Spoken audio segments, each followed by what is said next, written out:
There you have it, a drop leaf table with tapered legs and brass casters.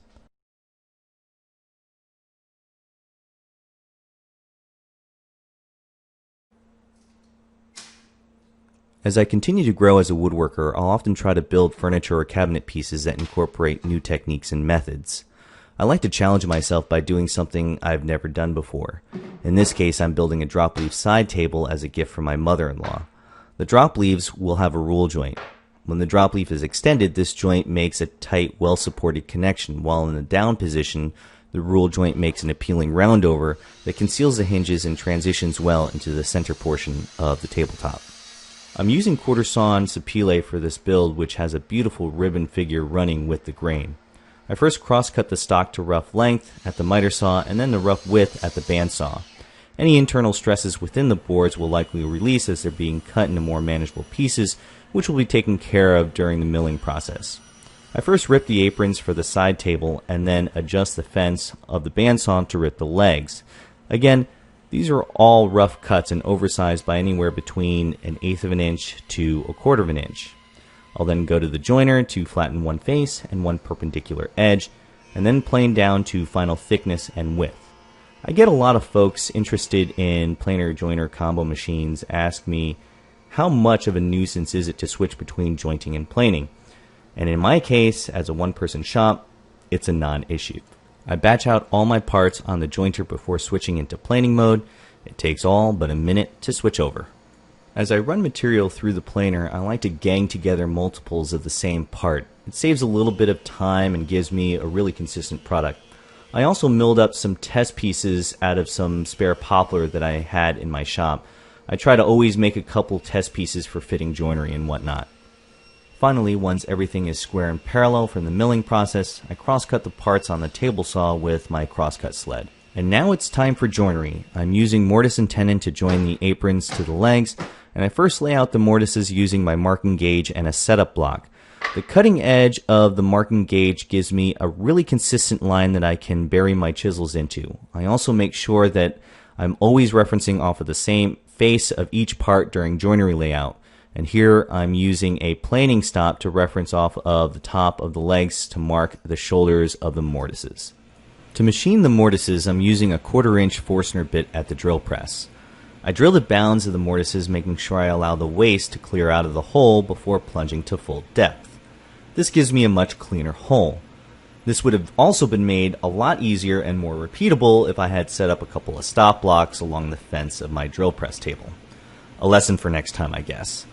I'll then bore between those two bounds, removing as much waste as possible. At the bench, I'm using my inset tail vise to clamp down the legs. I first chop down the shoulders of the mortise to sever the cross grain. This ensures as I chop along the cheeks with the grain, fibers don't splinter off and mar my well-defined shoulder lines. I'm always chopping half the distance to the scribe line until I have no choice but to bury my chisel into the scribe line. The resistance from the waste material can often push against the bevel of the chisel, and you'll start to make the mortise wider than you want. And there you have it, a clean mortise machined with the drill press and chisels. Again, I'm using the technique of ganging similar parts together to batch out a process and get a consistent result. The ends of the aprons are butt up against my planing stop and clamped together to scribe the shoulders of the tenons with the marking gauge. I often hear that one of the knocks against using a saw-stop table saw is the fact that you have to switch to a dado brake when using a dado set. While it is an extra step, it literally takes me 11 seconds for this one extra step. If I was a production shop, maybe that would be an issue if you're constantly switching between a traditional blade and dado set. That being said, the dado brake is an extra part that you need to purchase. To cut the tenons, I'm using a dado stack sized to 3/4 of an inch and set to a height of 3/8 of an inch. While my tenons are 7/8 of an inch long, there's no need for me to cut them in a single pass. I'm using my dado sled that has a pretty hefty stop block to cut the tenons in 2 passes. I built this dado sled after watching Daryl Peart's DVD on green and green design elements. Daryl did not show how his dado sled was built in the DVD. I simply reverse engineered his sled through visual inspection. It works well, and I also use it to produce green and green style finger joints. Alright, time for a test fit and dry assembly. A nice friction fit is what I'm looking for. Some glue and clamps will make for a very strong joint. You probably noticed that the legs seem long for a side table. I purposely kept them long because I wanted to fit them accordingly to the brass square tapered cup casters that I used from House of Antique Hardware. Once I figured out how much the legs needed to be recessed into the cup casters, I cut the legs down to size and applied a 4-sided taper. I'm using a shop-made tapering jig that I built years ago from an article in Fine Woodworking magazine. The jig rides along the table saw fence with a cleat that's captured within a bracket. I first line up the tapers for the 2 adjacent tapered sides and clamp it down for the cut. For the remaining 2 tapered sides, I need to double the angle of the fence. Finally, I need to machine the secondary taper to fit the cup casters onto the legs. This is best done at the bench with a block plane. Just slowly remove material on all 4 sides until you get a nice friction fit. The cup casters are a nice functional touch, and the brass contrasts well with the Sapele. Next, I started working on the drop leaf tabletop. I laid out the configuration for the tabletop and glued up the center panel off camera. In order to produce the rule joint, I used a matched set of router bits that consists of a filleted roundover and cove bit. I first machined the filleted roundover on the center panel. Even though these are top-bearing bits, I used the router fence aligned with the bearing for additional support along the edge of the workpiece. I also used these stock guides made by Jessam to keep the workpiece flat on the router table and tight against the fence. I'm taking multiple passes to cut this edge profile, incrementally increasing the bit height after each pass to ensure a clean, chatter-free, tear-out-free end product. The same process is done with the cove portion of the drop leaves, taking multiple passes and incrementally increasing the bit height after each pass. Once the rule joint profiles are cut, I need to machine the hinge mortises. I'm using Rockler's drop leaf hinges for shaped edges. In order for them to work properly, the center of the hinge knuckle needs to be mortised and centered on the fillet of the rule joint. To do this, I made a template that routes both the mortise for the hinge leaves and the knuckle. I first aligned the template with the drop leaf crease and placed a knuckle spacer within the template. I used a 3/8 inch router bushing and 1/4 inch mortising bit to route the channel for the hinge knuckle. Once that was done, I could remove the knuckle spacer, and using a bottom bearing pattern bit, I routed out the mortise for the hinge leaves. I used the template again to establish the corners with a chisel and then removed the template to complete the cleanup process.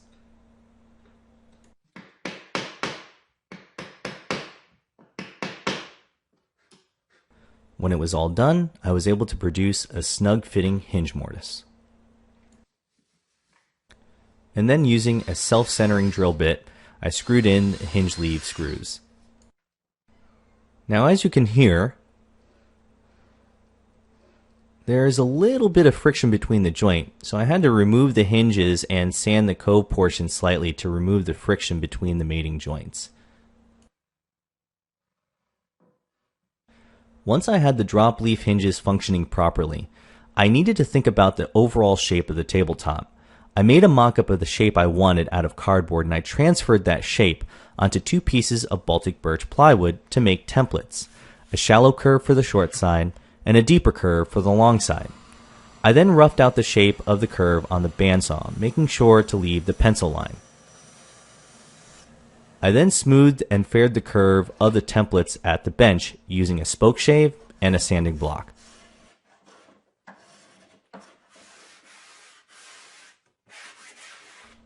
I transferred the curve onto my tabletop with the hinges still attached to the drop leaves.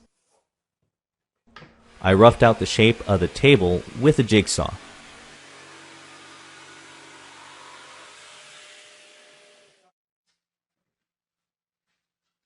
I then used the template to pattern route a thumbnail edge profile on the router table. For the long side, I double stick taped an extra strip behind the template to keep the drop leaves from moving during the routing operation. This was a pretty hefty bit, so I turned down my router motor speed and took multiple small passes until the full profile was machined.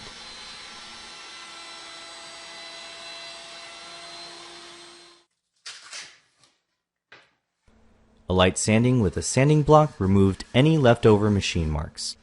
To support the drop leaves in the up position, I'm using telescoping extension arms.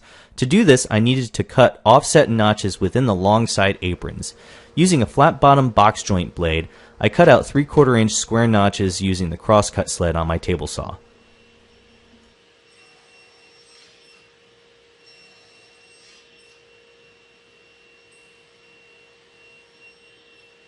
Before I could install the extension arms, I used a flush mount drill bit to install the skirt washers to the aprons.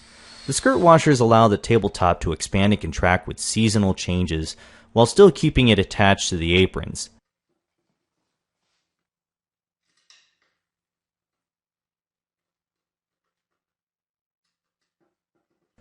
I like using threaded inserts and machine screws within the tabletop. I think it gives the piece a cleaner look, and it's less likely to strip out and mar the workpiece as time goes on.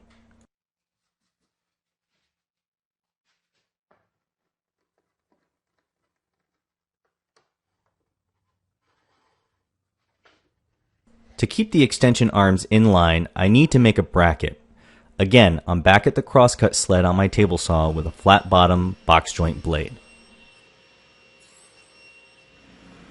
At the drill press, I counterbored 2 holes for screws within the bracket, and with everything in place, I pre-drill holes in the tabletop and attach the bracket.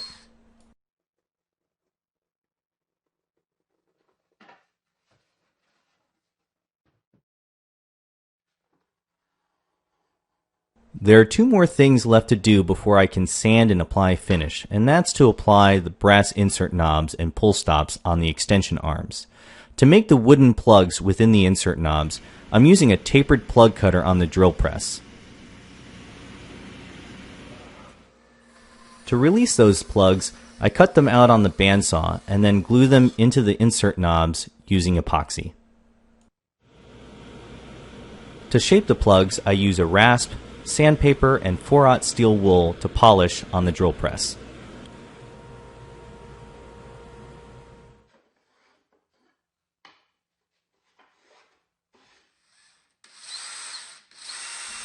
To attach the knobs, I screw in a machine screw into the end of the extension arm and cut off the head. And then finally I glue on a 3/16 inch stop on the other end of the extension arm and secure it with a countersunk screw.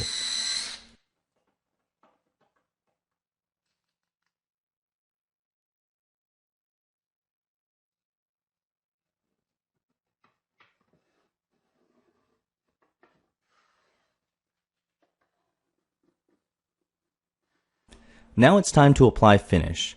I sanded everything down to 220 grit with my orbital sander and lightly broke the edges with a soft sanding block. You really don't need to see me sanding. I'm sure at this point you're already falling asleep. With the tenons taped off and everything disassembled, I apply a waterborne reactive sealer called Hydrolacquer Plus. The sealer is designed to react with the tannins within the wood to create a warm oil look. I then apply a top coat called Polywhey, which is made using whey protein, a byproduct of cheese making. Both of these products are made by Vermont Natural Coatings. After 3 coats of clear top coat, I glue up the legs and apron.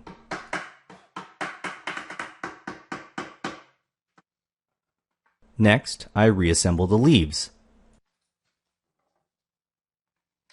and then drill and screw the cup casters. Finally, I install the extension arm and reattach the tabletop to the apron. There you have it, a drop leaf table with tapered legs and brass casters. Thanks for watching. The Art of Woodworking. Download this free guide with 40 step-by-step woodworking plans. Download for free. Link in the description below.